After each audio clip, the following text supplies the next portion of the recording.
Moving on to number 8, buy down your rate with seller credits. This is something that can help you qualify for that home that you're not quite able to qualify for yet, or it's something that can help you lower that mortgage payment, lower that monthly payment to a level that's going to be more comfortable for you. So let's say, for example, that you're looking to purchase a home and maybe you only qualify for X amount, but you really need just a little bit more than that to really get something decent in the area where you live. Well, knowing how to negotiate for the seller to be able to cover or pay seller credits toward buying down your interest rate can help you lower that monthly payment, because your interest rate is directly tied to how much you're paying every month, or rather how much you pay every month is directly affected by your interest rate. But having the seller be able to pay credits toward buying down those interest rates, or buying down that interest rate rather, is something that can really help you qualify for that higher purchase price to get that home that's going to be better for you and your family, or help you lower that monthly payment to that level that's going to be more manageable for you. Moving on to number 9. We are on number 9 now. So no money down options. This is an option that I feel gets underutilized, but there are some no money down loan options. 2 primary ones that I'll mention here: VA loans, which are for veterans, active duty military, or the surviving spouse of a military veteran.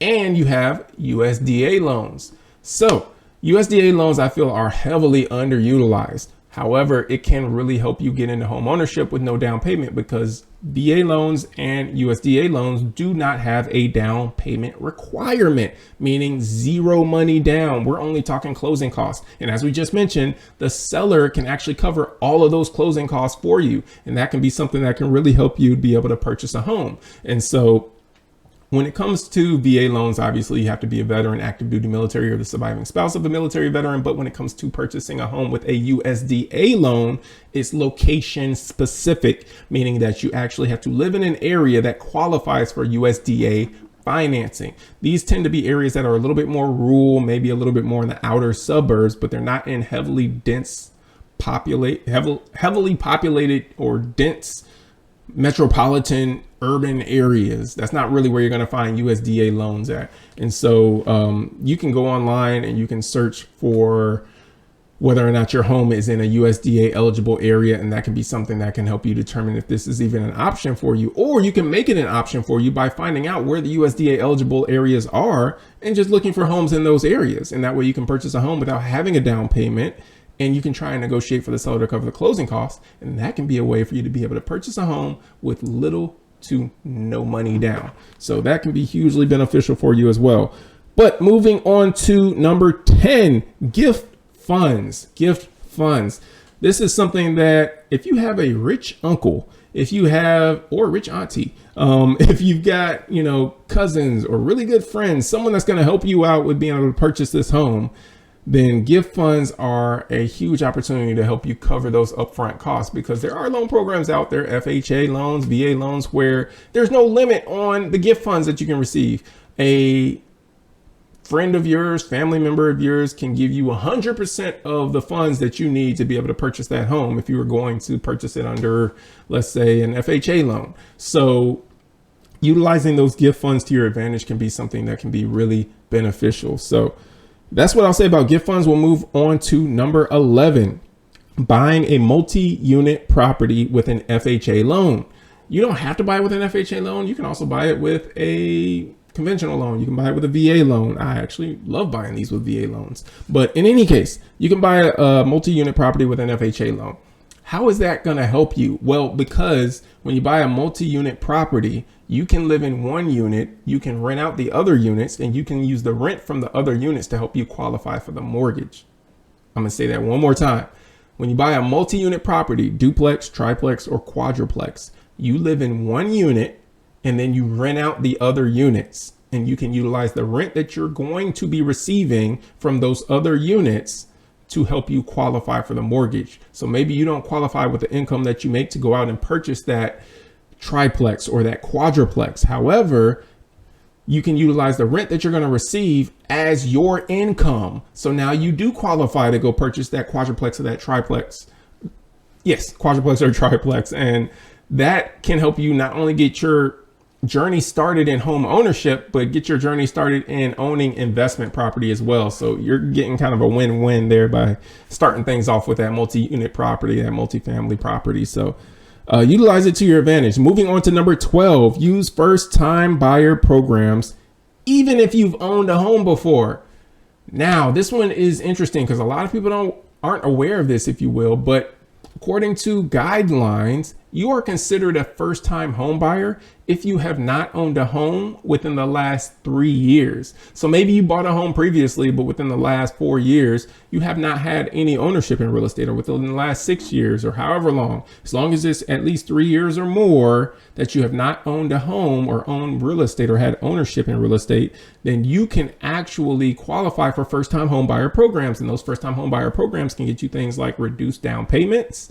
And in the case of a conventional loan, for example, if you're a first-time home buyer purchasing a home under a conventional loan, you could actually get a 3% down payment instead of a 5%. Well, that 2% can make a big difference depending upon what your purchase price is. But you can also have access to lower interest rate pricing if you're a first-time home buyer, because there are some programs out there for first-time home buyers which will get you better interest rates. Maybe it'll get you a little bit more in down payment assistance money. These are things that can help you if you're a first-time home buyer. And even if you purchased before, but it's been a while since you've owned a home, you could still qualify potentially for a first-time home buyer program. So that's number 12. Moving on to number 13, recast your mortgage later to lower your payments. Recasting is different than refinancing. Recasting your mortgage looks like this. Let's say you purchase a home, you've got your interest rate, standard mortgage, whatever. Later on, you receive an inheritance. You hit the lottery, you get a lump sum of money. Typically what would happen is that if you were to put, let's just say $20,000 towards your mortgage, or $50,000 towards your mortgage payment would stay the same because it's amortized over 30 years. So that mortgage payment would stay the same. What would change would be out of that mortgage payment, how much of that payment is going toward principal and how much of that payment goes toward interest. So you would have more of your payment going toward principal if you just dropped a lump sum of $50,000 on your mortgage payment. More of that payment would go toward principal instead of interest, and you would get your mortgage paid off sooner, but your mortgage amount, your monthly mortgage payment would stay the same. Well, when you recast your mortgage, that actually changes your monthly payment. And that's where that recasting can help you out. So what recasting your mortgage does is, let's say you get that, you hit the lotto, you get an inheritance, you come into a windfall, if you will, a large lump sum of money, and you say, I want to drop this on my mortgage so I can lower my payment. You can do that without having to refinance. And it's called recasting your mortgage. So basically you drop that 50,000, that 100,000, whatever it is, onto the mortgage. And rather than having the same payment, your mortgage gets recast and you get a lower mortgage payment. So you can keep the same due date of the mortgage, or end date of the mortgage, whatever, when everything's going to be due, however many years out, but your monthly mortgage payment will actually be lower now because you threw all of that money in there. And so that's how recasting can help. Of course, refinancing is something that you can also do to help lower your monthly payment, but recasting is something you can do which can help you eliminate having to refinance, because there's cost associated with refinancing that you don't necessarily have to incur when you're doing a recast. So again, that's an option that you have available to you. Now we're moving on to number 14. We are almost there in the final stretch. So 14, you can use a temporary rate buy down to ease into your payments. A temporary buy down, or a temporary interest rate buy down, is a decreasing of your interest rate for a limited amount of time. So let's say, for example, if you've got a 7% interest rate and you do a 2-1 buy down, that means that for the first year of your mortgage, it's going to be 2% lower than what the normal rate would be. Your normal rate is 7%. So that means the first year of your mortgage, you're going to have a 5%. The second year, you're going to have a 6%, which is 1% lower than what your normal rate would be. And then for the third year, throughout the remainder of that mortgage, you're going to have that 7% interest rate. But you could go 3 years out. You could do a 3-2-1 buy down. So that means for the first year of your mortgage, you're going to have a 4% interest rate. Second year, 5%. Third year, 6%. Fourth year, throughout the remainder of the mortgage, 7% interest rate. Now, how is this beneficial for you? Well, for one, that can save you hundreds of dollars a month on your monthly mortgage payment, for those first few years. So maybe you've emptied out your bank account trying to purchase this home, and now you're like, I need to recoup all of this money that I just spent. Maybe I need to build up my savings again, build that emergency fund up again, whatever, or build up an emergency fund if you didn't have one. This is one way that can help you accomplish that within that first year or two, so that you're not, as people would say, house poor. You use that temporary buy down, and you can actually use that several $100s or a couple $100s every month that you're going to be saving because you bought your interest rate down or the seller rather paid to buy your interest rate down. That's another thing. You have the seller pay for it. But because you took that action and you're implementing that temporary buy down, you can have that, time frame, if you will, throughout that first, typically it's 1 to 3 years. To start building up that savings again by having that lower mortgage payment by a couple $100s. So that can be hugely advantageous for you in helping to recoup those funds, but it can also help you to be able to get into a home as well. Generally, you're going to have to qualify based on the note rate. The note rate is the higher rate. So in our example, that 7% rate is what you're going to have to qualify at, but you can still get that slower start and save that money up front as well. We made it to number 15. Number 15, shop multiple mortgage lenders. I'm a mortgage lender. Though I would love to help everyone, I realize I'm not for everyone, and that's okay, because there are some mortgage lenders out there that are going to be better for you and better at certain things than what I am. And there's going to be some things that I'm going to be much better at than other mortgage lenders. One example, VA loans.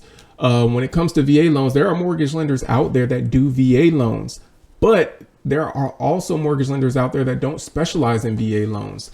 I've taken it upon myself, especially as a military veteran, to get really smart and educated on VA loans, but you have some lenders that do VA loans, but they're not that smart and educated on them.